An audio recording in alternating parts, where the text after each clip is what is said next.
मेहरूणमधील अशोक किराणा चौकात दुचाकीवर विद्युत तार तुटून पडल्याने दुचाकीवरील तरुण भाजून गंभीर जखमी।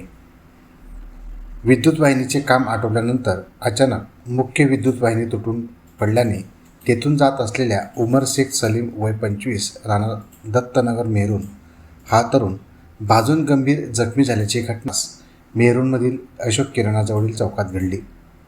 जखमी झालेल्या तरुणाला तातडीने खाजगी रुग्णालयात हलवण्यात आले असून त्या ठिकाणी त्याच्यावरती उपचार सुरू आहे।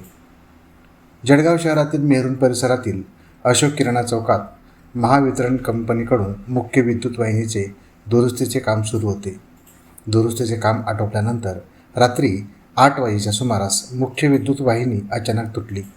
त्यामुळे तेथून जात असलेला उमर शेख सलीम या तरुणाचा विजेचा शॉक लागून तो किरकोळ जखमी झाला आहे।